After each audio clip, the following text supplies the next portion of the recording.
This podcast is sponsored by BetterHelp. We may be a comic duo, but we take mental health very serious. BetterHelp is the world's largest therapy service and is completely online. BetterHelp is a network with over 30,000 licensed and experienced therapists who can help you with a wide range of issues. To get started, answer a few questions, and BetterHelp can match you with the right therapist from their network. You can message your therapist at any time and schedule live sessions when it's convenient for you. If your therapist isn't the right fit for any reason, you can switch to a new therapist at no additional charge. With BetterHelp, you get the same professionalism and quality you expect from in-office therapy, but with a therapist who is custom-picked for you, more scheduling flexibility, and at a more affordable price. Get 10% off your first month at betterhelp.com/amp. That's BetterHelp, HELP.com/amp. Good morning. Grab your coffee, grab your tea. I have coffee, and it is a iced mocha with almond milk, no whip. Not for any reason other than I just like the taste of it. So I am drinking that. It's a nice little iced coffee because it's 55 in the Midwest today. Hello, I have a t-shirt on. That's nice. So I wanted to catch your attention here super quick because a few people have reached out to me and said, how do you make it look so easy? And they're talking about my book sales and being added to a bookstore, being accepted into a bookstore, I guess I should say. And they're asking about my energy. And I said, it's not easy. I am constantly with the computer or the phone in front of me. My husband always says, you work at least 80 hours a week. So I have a regular job. I have a 9 to 5, Monday through Friday. And then as soon as 5 o'clock hits, I'm either working on the anxiety podcast, the Clopen Effect podcast, my third book. There's going to be 3 books by March.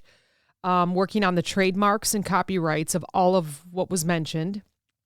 Working on socials because we love posting socials on the Clopen Effect because we like to hear from people and see what their answers are. And obviously, just keep our listeners up and followers up to date with what's happening. And also with the anxiety too. I like to post memes because that's the funny side of it.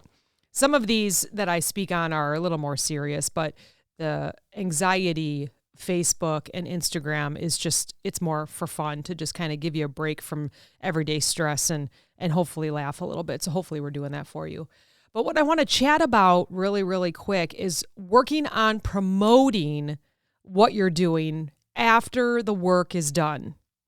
So that is super hard because you put all your energy, and I'm just going to use my example. As always, I'm always just going to share real life stuff here and tell you what I did and then offer suggestions for you if you are doing the same thing. I did have 3 people reach out and say, I have always wanted to write. Excuse me. Hold on. More coffee. One moment.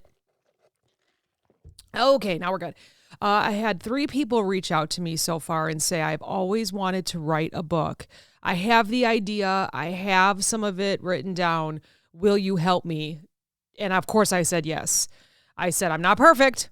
My book's not perfect. I found another error. I had to re-upload it. It is not as detailed as I wanted it to be. So the third book's going to be even better.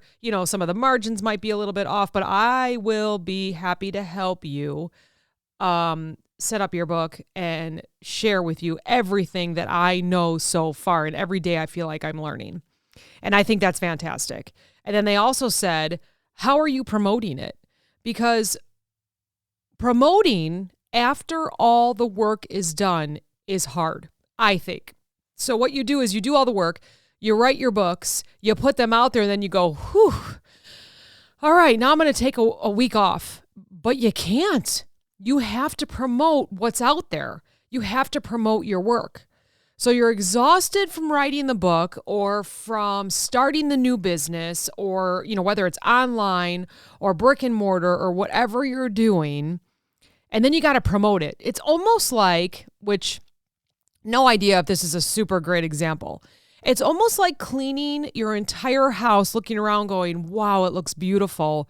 And then having to maintain it and having to clean it again the following week. It's kind of like that. If you can have the feeling of cleaning your entire house, or even maybe just one room, looking at it and going, it's perfect. And then the kids come home, or the spouse comes home, or people stop over, and then you have to maintain it, or you have to clean it again. And it's like for the next round, right? And it's like, oh my gosh, it is never ending. That is what promoting is. It's never ending. On my personal Facebook page, I am hoping my family and friends are super sick of seeing me talk about my book, because that means I am promoting correctly. If they're snoozing me for 30 days because they don't want to hear about my book, my job here is done. I have promoted it enough. But if I didn't do that, I wouldn't have over 200 sales in the past week, which many of them are family and friends that I promoted to on my Facebook page. And I don't have a million friends. I have amazing friends that support, and that's all that matters. You don't have to have a million. So, with that being said, how do you get the energy to promote after the work is done? And another example would be, you get the interview, you get the job, then how do you keep promoting yourself like you did in that interview or getting the job? Like, how do you continuously tell your boss, I'm amazing, this is why you hired me, right? Or if you're a parent, you parent all day long, and then one extra thing comes up and you're like, okay, how do I continue with this, right? So, promoting your work after it's completed is a crucial step in reaching your target audience, gaining the recognition, maximizing the impact, right? So just a couple things that I want to mention that I think would help, right? First of all, build anticipation. Let people know, before the work is complete, start building the anticipation, kind of, do a couple drops of, just like behind the scenes, sneak peeks. Here's some teasers. For me with my book, so my book has short stories in it. It's super quick. They're not super detailed. It's like, here's what happened. Here's how I got over it, basically is what it is. A lot of people have said it is so relatable, and then you offered some healing advice of what I did. Again, I am not a therapist, but I've been through every single story that's in my book, and book 2 of this similar short story thing is coming out, but I wrote more details and stuff on it, just because I feel more comfortable now. The first book, I was a little guarded. I didn't want anybody to think that I still talk to, that it was about them, because it's not. It's people that I don't talk to anymore or see anymore. But anyways, so build anticipation. So what I did last year, knowing that I was writing this book, is I would just kind of send out a blurb like, hey, I'm writing this book. Can you share your experience with, direct message me about this? And I really gained some insights from people that helped me complete the book, because they would give me examples or they would relate to something that I asked.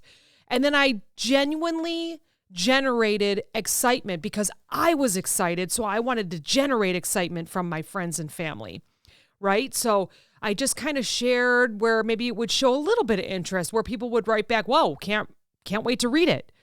So you have to build an anticipation. You may want to keep it a secret, but if you want sales immediately, as soon as it's live and ready to sell, whether it's a craft, a book, anything, whatever you're doing, artwork, anything that you're doing, you do have to generate a little bit of excitement pre-finishing the project. Because the second it goes live, you want to see sales coming through, which is, I was very fortunate I did. I probably could have done a little more anticipation, building the anticipation last year, but I was so into writing the book and getting it finished by New Year's 24 that I just didn't do it as much as I should.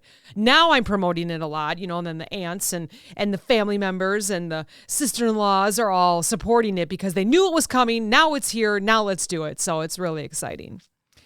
So of course you want to create compelling content, right? You want to make sure that what you're selling, people want, right? So for me, it was more of a healing. My stories for me was like, let's put them on paper. Let's talk about them. Let's share how I got over them. And then I was done with them. I let them go. My soul let them go. It feels so amazing. But I also wanted to make sure that my content was going to be was going to be relatable. It was going to be something like, there are 28 stories in the first book. I want people to read it and at least be able to relate to 2 or 3 stories. And so far, it seems like they have. I want it to be interactive. I want people to know that they are not alone. And so that was my background. Now, so for you, with your craft or with your art or with anything that you're doing, how are you going to get people to engage? How are they going to relate?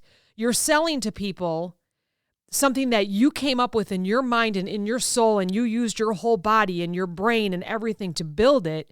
How are you going to engage with those that are going to buy it? How are you having them relate to you? It's very important, I think. And obviously the next one is utilize social media. There's so many different platforms. You got X, you got Facebook, Instagram. There's just so many. Those are just the popular ones, right? There are so many. So make sure that you grab that target audience. You use eye-catching visuals.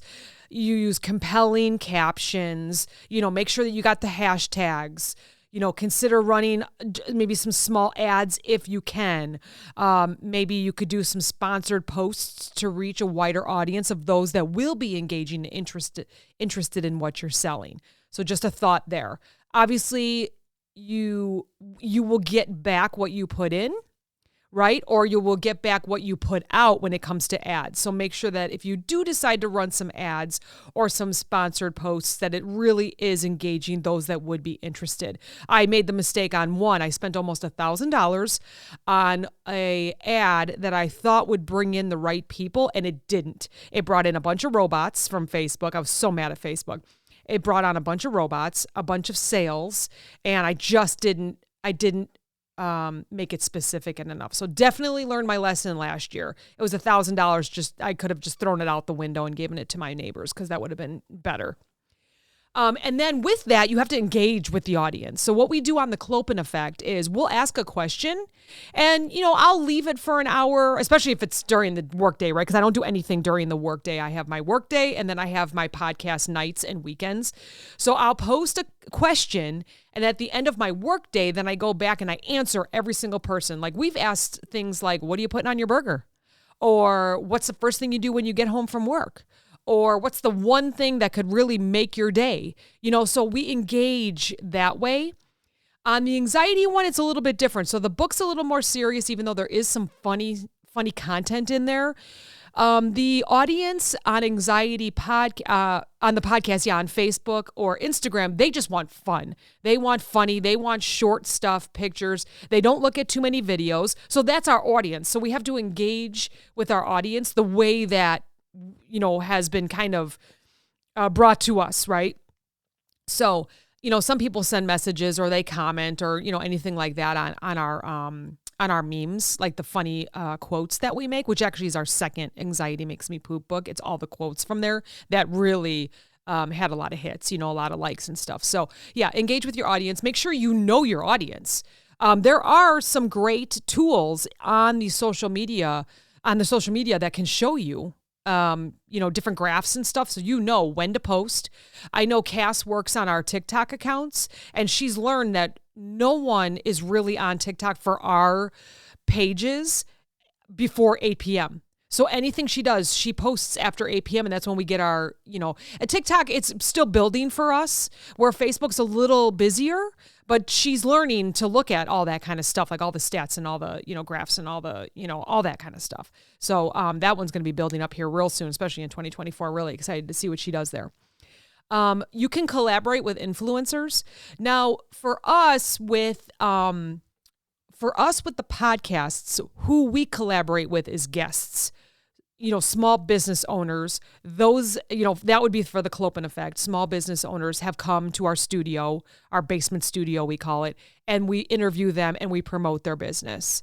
And all we ask is that they promote the Clopen effect.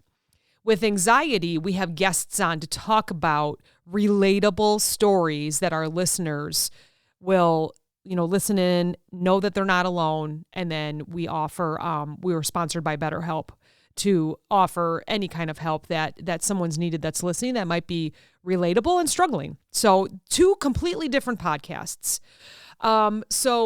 But if you want to collaborate with influencers because maybe you have a makeup line or an art line or something, you want to partner with influencers, bloggers, maybe you want to ask for a review from someone, maybe you want to just send a couple things out to people, don't ever stop doing that because collaborations can really expand your reach without you doing much but reaching out to them and saying, hey, I have this product, if we can work with this, can you review it on your, TikTok page with maybe that influencer has 1 million followers on TikTok. So even if it's just a half a minute on speaking on your item or your product or your whatever it is that you're selling, it could bring in a lot of revenue. It could bring in a lot of reach. It could generate a buzz around your project. So try to utilize that too. Where we are as a podcast, ours is a little bit different. Or like even for me, like I collaborated with a bookstore for my book. So, if you want to go into brick and mortar or something like that. So there's influencers online or there's a whole bunch of different stuff you can do. And what was surprising to me are the guests that we've had on Clopen, where you just weren't sure if they would want to come. And then all of a sudden they're like, heck yeah, let's do it. And that is so exciting to have that yes answer. So that's kind of what I crave for. We'll send out 10 different emails and we'll get one yes. And that yes is just phenomenal. And they're happy to be here. We've actually we're celebrating 3 years here this month on the Clopen effect. And we've actually gotten to the point that people reach out to us now. We don't have to reach out and ask for guests, which is super cool. So you will get there as well. So SEO, I am not super fantastic with this, but you have to optimize it. Search engine optimization. Get with someone that knows, but it's about using relevant keywords, meta tags, descriptive titles that are really gonna, like, for example, our anxiety makes me poop. That gets a lot of hits because of the name. It's copyrighted, it's trademarked, so when people look it up, it's coming up as us. No one else has it. So that's super neat. I would definitely suggest having someone that is good with optimizing SEO, search engine, using words and stuff. Get with them. Maybe they could help you out for free if it's someone that is the influencer that you're working with, or maybe spend a little bit of money on learning how to get SEO integrated into anything that you post, and that could just be hashtags as well. So work on that. I am not super great at it, but we've been fortunate enough to be able to use the right words and such where it does bring traffic. So again, everyone is unique, especially with the business. So network and partner with others. We are on our chamber here, our city chamber, and they are phenomenal. They are the biggest support of every company that is in their chamber. It's phenomenal. They do ribbon cuttings, they do network opportunities, different kinds of events, different kinds of projects, super fun things.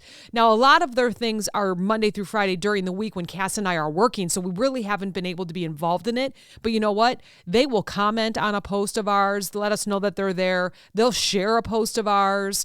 They'll respond back to something that we may comment on their posts. So that is all networking. They are strong partners. So maybe if you want to get with your chamber or if you want to get with other businesses, I think that is phenomenal to do. And it's a very small amount to get on with your chamber. Every chamber is different, but yearly fees, it's not that much. And if you have a strong chamber, you definitely want to join that because it's a phenomenal step for your company and for your business. You might want to offer some special promotions or discounts. When my first book came out, I did it free for 1 week, the ebook. Go ahead and have it free. And then I got a lot of pages read, right? Which is how you make money on Amazon, pages read or sales, So you might want to offer some special promotions or discounts. It's not a bad thing. If you sell, I'm just going to use like a piece of artwork to maybe throw in a little something like, whatever it is. I mean, even if you can only afford a handwritten note that comes with it, people love it. Love it. Do it. If you could do a discount, like Aeon Gallery here, our friends in Richmond, they are having a special with one of their amazing artists there. And right now in this month, every piece of art from this artist is 20% off. And sure enough, he's selling. So, and that's brick and mortar, or that's online, or that's anywhere. Try to do a small promotion. Not enough where you're going to lose money, but enough where it's going to bring in some traffic, right? It's going to bring in some people. It's going to get that buzz going, okay? Always measure and analyze your results. Take a look at what you did last year. So we've been around for the Clopen Effect for 3 years, and our neat little website that we have, our host is Captivate, and that's for our podcast, and they have phenomenal analytics. And so I look at, what were we doing last year? Or how come last February was so strong? What did we do? Well, it could have been the guests that we had, or it could have been what we talked about. So do we have to kind of get back to that? Yeah, we do. Or 2 years ago, what were we celebrating? We celebrated 100 episodes. Or in 2 weeks, on the 19th, we're going to celebrate 3 years. That's huge. People want to listen in on that. They want to celebrate with you. And then you got to bring uniqueness every single time. So yeah, engage in the metrics. Look at the conversion rates. Look at your sales. Don't get obsessed. I'm a little obsessed right now. I try not to be, but I am just that person. Every single day with my cup of coffee in the morning, I log in to see how many books I've sold. I mean, I'm very fortunate that it shows new sales every day for now, but that's going to slow down, and then I'll, try to have to figure something else out, right? But yeah, just, don't obsess over it, but definitely look at it, because you got to learn from your analytics. You have to learn from them. You have to be strategic in that plan. So, and even if numbers is not your thing, it's okay. Take a look at what you do understand and say, oh, what was I doing last week at this time? Or what did I do last month at this time? And do it again if it brought up a whole bunch of, clicks and hits and all that fun stuff. The next thing is stay consistent and persistent. I think this one is where maybe some of us fall a little bit behind on. Life gets in the way. Life gets in the way, and we can't stay consistent. The nice thing is, online social media, you go to, I think it's like the Meta Business. You can schedule posts. Like if you only have Sunday to work on things, you can schedule the whole week of posts.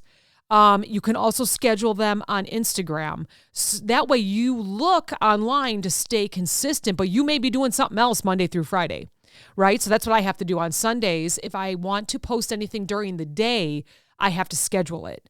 Because Monday through Friday, 9 to 5, I'm at my other job. And that's not fair to do anything else but that job that's paying me to work 9 to 5, right? So I work, everything gets scheduled on a Sunday, and then it goes through. And then at the end of the day, then I respond to everybody. So stay consistent, stay persistent. Don't be afraid.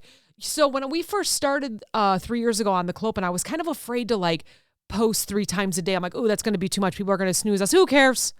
If they're snoozing you, you're doing your job, right? If they're like, wow, yeah, I see all your posts, there's a lot. Yes, because I'm doing my job. Think of it that way.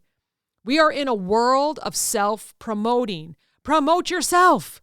Do it. And don't be afraid. 3 to 4 times a day, who cares? One person snoozes you, someone else is going to support you every single time. My husband clicks a heart or a like on every single post, and not once in these 3 years has he ever told me he was sick of seeing my post. Now, yeah, that's my husband, number one fan, right, for us. But I also have friends that do too. I have friends, not even best friends, just friends, acquaintances, people that I work with that click like on every single post, and they never say anything about being sick of it. They always say, that is so fun. You're so fun. That was a cute post. Or, wow, I didn't even know that happened. They will send me a text. They'll send me a Snapchat and say, holy cow, that's really funny. Or look at all the responses you got on this one. Or, anything like that. So if people are getting sick of your posting, you're doing your job. Think of it that way, right? Think of it that way, but make sure it's engaging. Make sure it's engaging, right?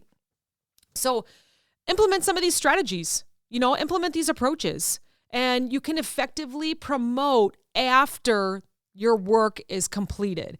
So, right, this is, you do all the work, Cass and I and Bestie had the thought 3 years ago of, you know what, let's do a podcast. Podcasts are all the rage right now. Let's do a podcast.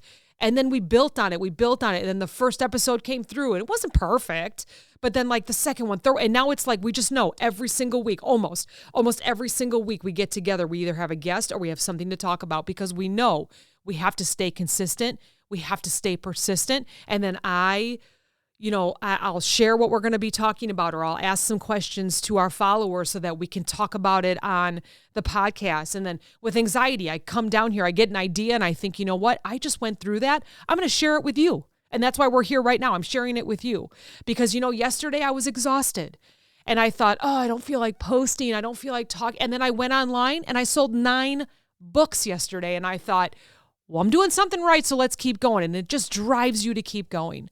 So, and that's in life. That's anything. Whether if you don't have a business, maybe you just have an idea, stick with the idea. Stick with it. You can do it. Just bring it to light. Write it all down, type it all out, whatever you need to do, make that outline and just look at it, stare at it, and it will come to you what you want to do. You will be successful. Or even if it's just work, or I shouldn't say just work, right? We all get to work, so that's amazing, right? We get to work, we like things, right? So we like to make sure we have money for payments that we spend, on cars and whatever else and a roof over our heads.